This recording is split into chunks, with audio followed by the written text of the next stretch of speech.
안녕하세요. 김동경 변호사입니다. 네, 오늘은 그 주택임대차 보호법 해설집이 나와서 거기에 대해서 좀 설명해 드리는 시간 갖고자 하는데요.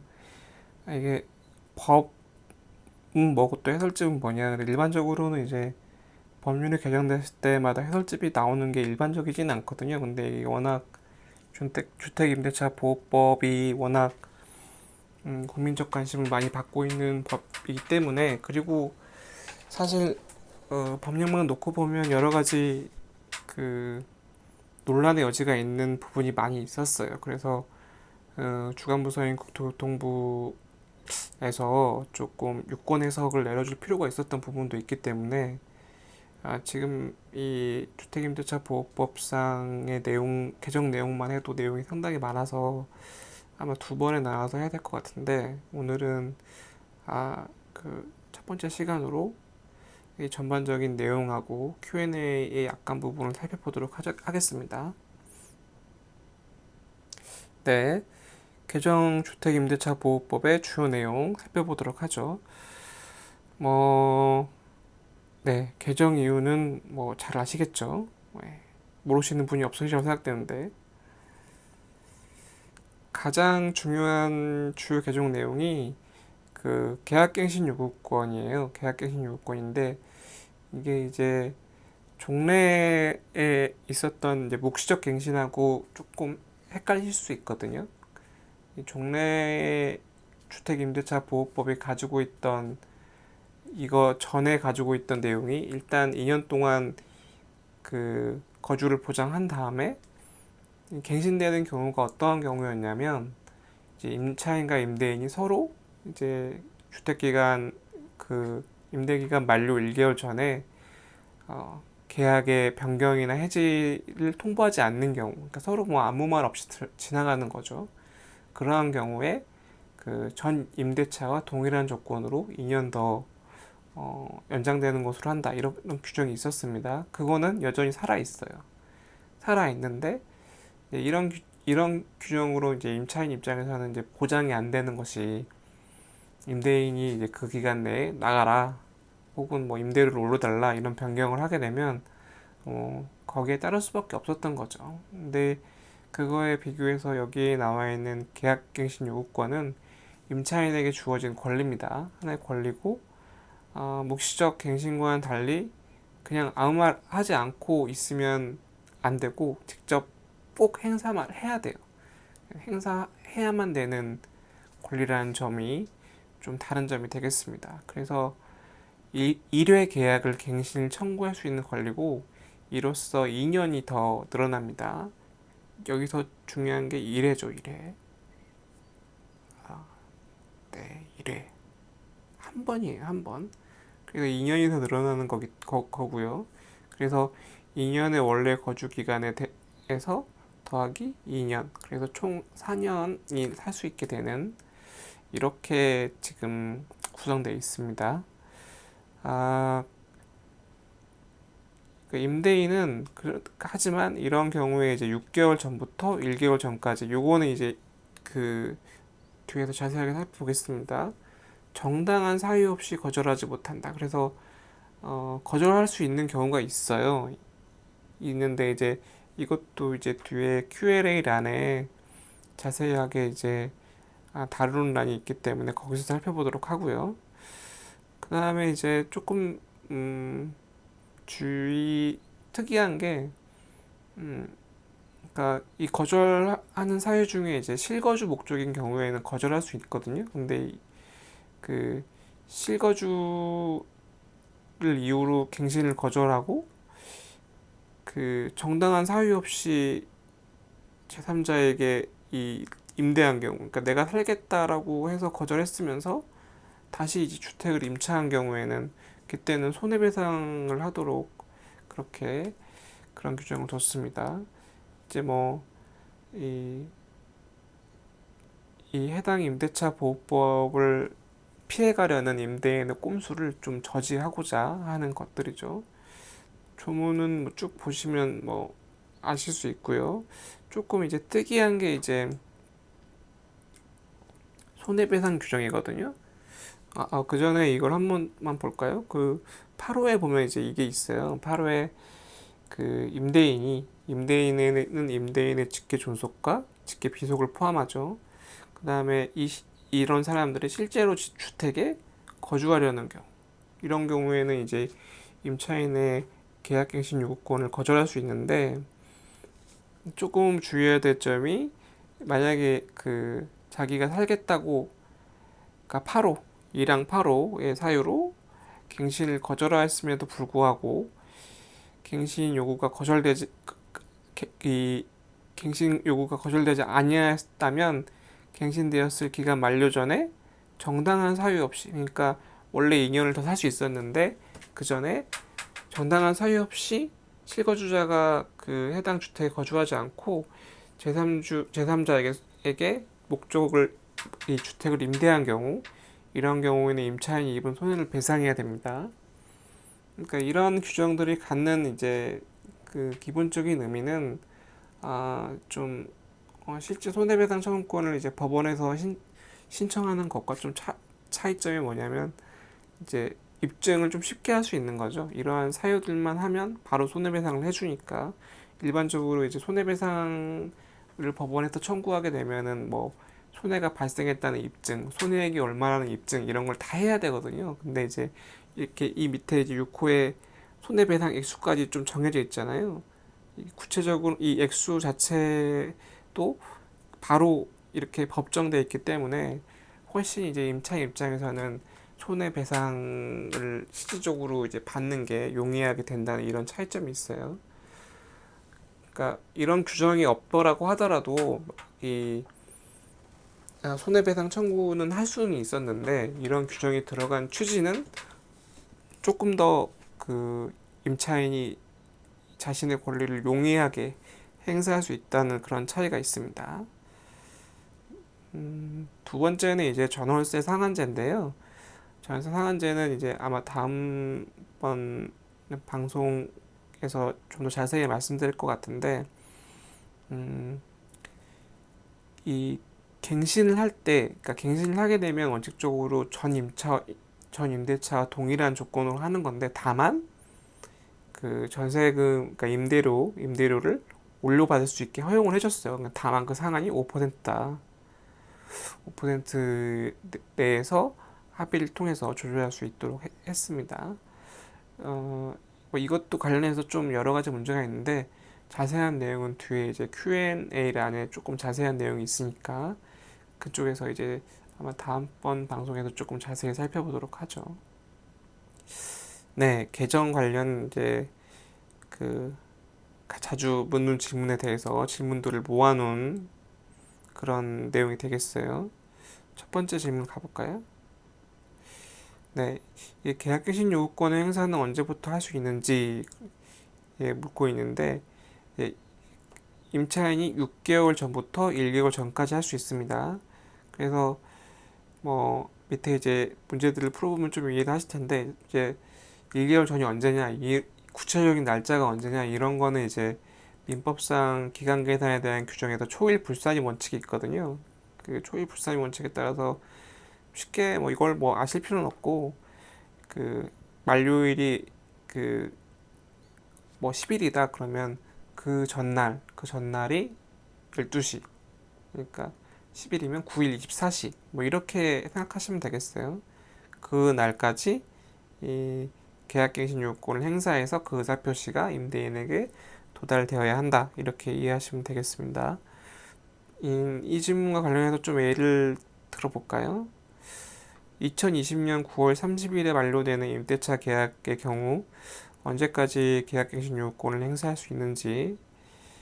2020년 9월 30일이면 지금 1개월 전이라고 그랬죠. 그러니까 1개월 전이니까 8월 29일, 그러니까 24시, 뭐 똑같은 말이죠. 그러니까 2020년 8월 30일 0시까지 계약갱신의 의사표시가 도달되어야 됩니다.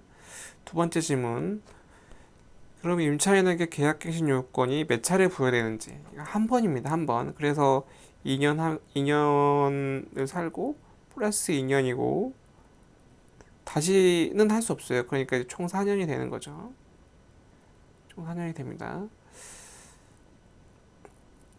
세 번째 질문이 있는데 이것도 이제 조금 이제 주의하실 점이라고 볼 수 있는데 2020년 12월 10일 이후로 계약갱신 요건 행사 가능 기간이 변경된다는데 어떻게 되는 거냐라고 이제 질문이 있는데 이게 이제 법전을 살펴보신 분들은 알겠지만 이 계약갱신 요건에 대한 주택임대차보호법 6조의 3에는 요 이제 행사 기간에 대한 규정이 직접 규정되어 있지 않거든요. 그리고 그 앞에 있는 이제 묵시적 갱신에 대한 6조의 규정을 에 따른 기간을 준용하고 있어요. 근데 이제 이 6조가 2012년 2020년 12월 10일에 시행되는 걸로 지금 개정이 돼 있습니다. 그 개정 규정에는 이게 2개월로 돼 있어요. 2개월로.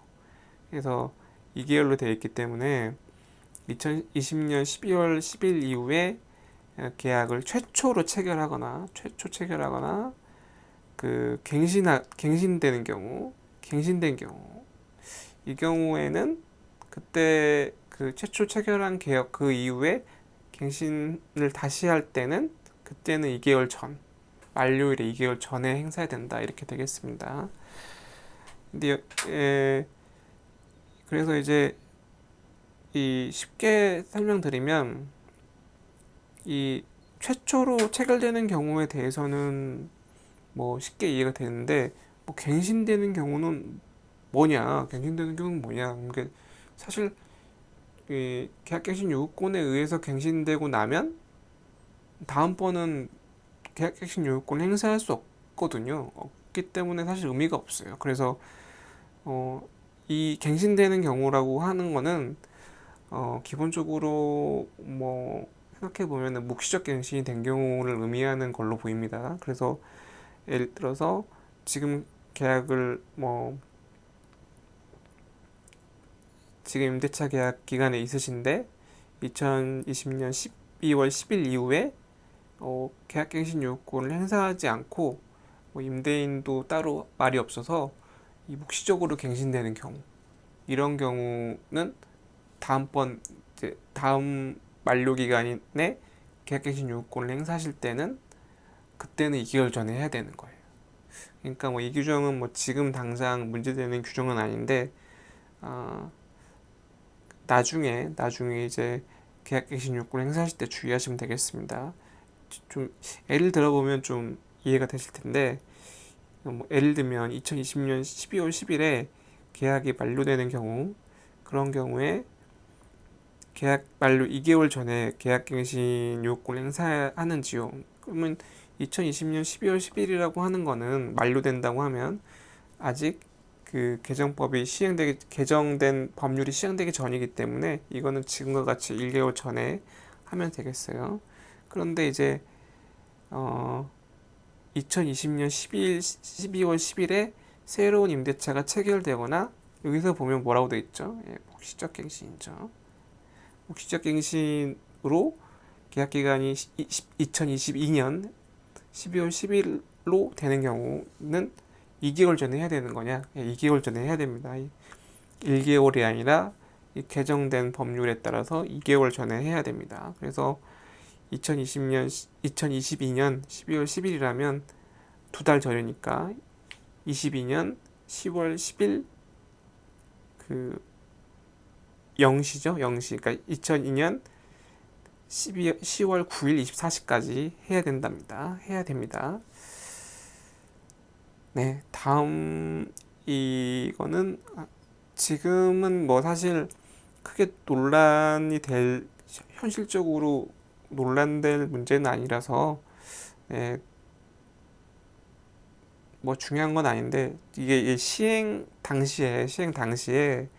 법 시행 당시에 만료 기간이 1개월이 안 남았으면 이 행사는 1개월 전에 해야 되는데 만료 자체가 1개월이 안 남았단 말이죠. 이런 경우는 계약갱신 요건을 행사할 수 없는 것으로 봐야 됩니다. 그 다음에 이제 사실은 이게 조금 어떻게 보면 이해가 충돌하는 부분인데 법 시행 전에 이걸 좀 보죠. 법 시행 전에 이 계약갱신 계약갱신 요건이 아니라서 묵시갱신을 저지하기 위해서 임대인이 이제 당신과는 계약을 그만하고 다른 사람을 들이기로 했다라고 이렇게 하는 경우에 그런 경우에 또 이 종래에 살고 있던 임차인이 계약갱신 요건을 행사할 수 있는가? 이거는 이제 이 법 시행 전에 이런 법이 시행되기 전에 이제 임대인이 새로 그 임대차 계약을 체결한 경우거든요. 그러면 이제 이런 경우에는 1개월이 남았다 하더라도 1개월의 기간이 남아 있다 하더라도 그 법적 안전성을 위해서 이 제3자하고 이미 체결된 요 이 임대차 계약도 그럼 그 새로 체결된 임대차의 임차인도 임차인이잖아요. 그래서 그 사람을 보호하기 위해서 이런 경우에는 계약갱신 요건을 아, 행사할 수 없습니다. 그래서 법 시행 전에 시행 이전에 이미 체결한 경우 이런 경우만 A족으로 계약갱신 요건을 행사할 수 없습니다.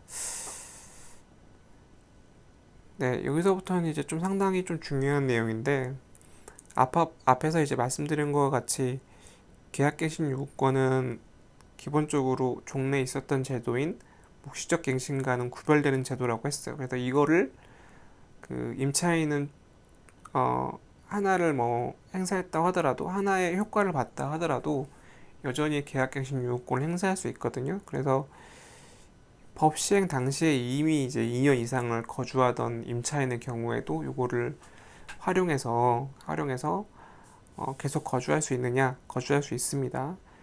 그래서 아직 계약갱신 요건을 행사한 바 없다면 그 4년 이상 이미 거주하고 있는 경우에도 그 6개월 전부터 1년 전까지 갱신 요건을 행사해서 더 2년 살 수 있어요.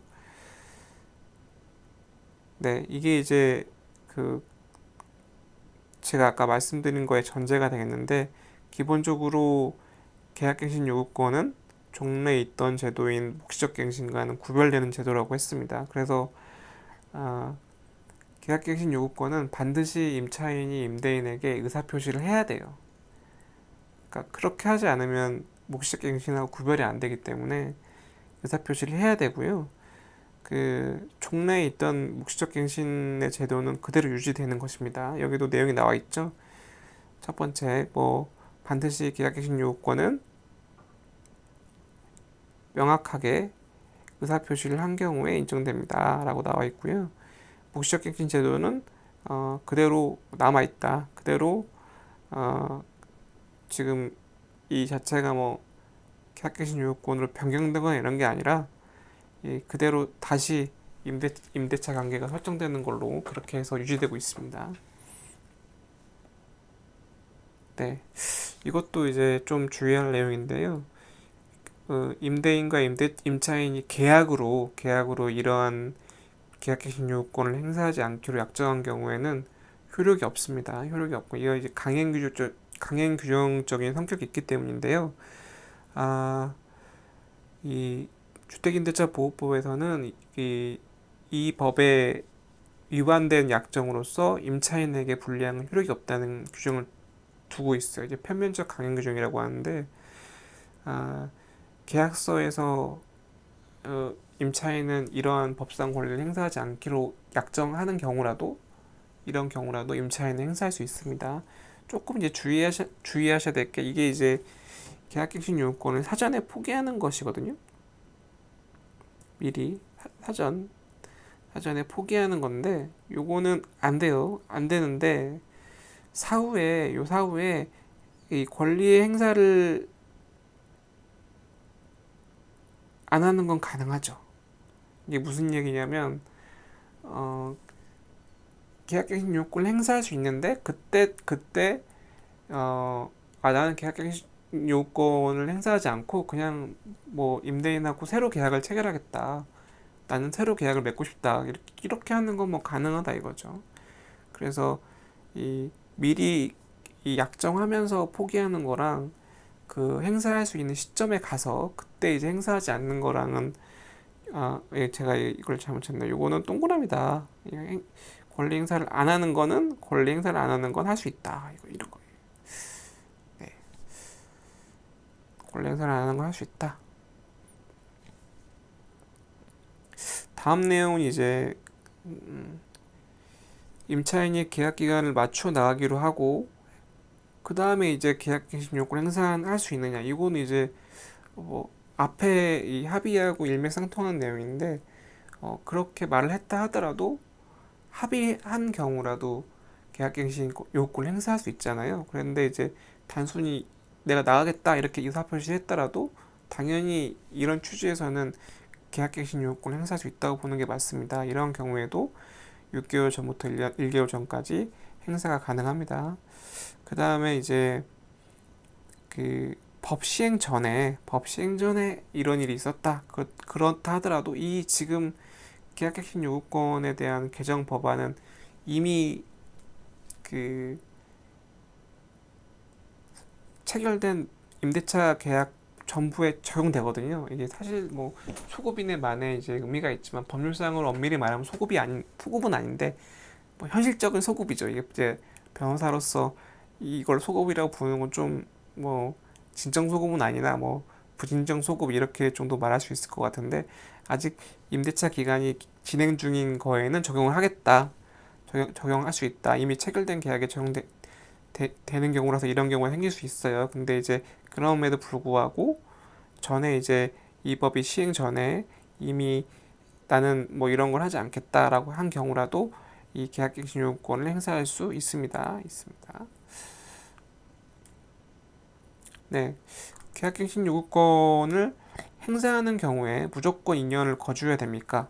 그건 아니에요. 이게 이제 그 묵시적 갱신에 있는 규정을 준용하게 돼 있거든요. 그래서 그 이런 경우에는 임차인의 경우에는 계약을 해지하고 3개월 후에 해지 효과가 발생하게 돼요. 그래서 이제 만약에 이게 월세 같은 경우에 3개월 후에 효과가 발생하니까 이번 달에 계약을 해지 통보를 했더라도 3개월 분에 그 임료는 지급해야 되는 이런 문제는 있지만 어쨌든 간에 꼭 2년을 거주해야 되는 건 아니다. 라는 걸 이제 알아두셔야 될 것 같고 Q12는 뭐 중요한 내용은 아니고 넘어갑니다. 그 다음에 그러면 계약갱신 요구권에 대해서 특별하게 어떻게 해야 되는 게 있느냐? 또 원칙적으로는 사실 법률적으로 가장 확실한 거는 내용 증명이죠. 내용 증명. 하지만 이제 이건 뭐 일반적으로는 뭐 되도록이면 이렇게 하는 게 좋은데 법원에서는 뭐 문자 메시지나 이메일도 뭐 쉽게 증거로 인정되긴 합니다. 그래서 최소한은 제가 생각했을 때는 문자 메시지나 이메일 정도로는 하시는 게 좋아요. 가장 확실한 게 내용 증명이긴 하지만 구두로는 좀 추천드리지 않습니다. 왜냐하면 이제 이건 따로 녹음을 하지 않은 한 증명하기가 되게 곤란하거든요. 그래서 하지 않는 걸 추천드리고요. 네. 그 다음에 두 번째 파트가 이제 갱신 거절 파트인데, 네. 이, 이 파트부터는 이제 다음번 클립으로 제가 설명드리도록 하겠습니다. 오늘은 여기까지 하고요. 조금 이 내용이 어, 해설집이라고는 해도 설명이 그렇게 자세하진 않아요. 그래서 기본적인 임대차에 대한 바탕이 되어 있지 않으면 이것만 읽어봐도 사실 뭐 이해하기 좀 힘든 면이 있거든요. 그래서 조금 더 쉽게 설명드리도록 노력하겠습니다. 오늘은 여기까지 하겠습니다. 감사합니다.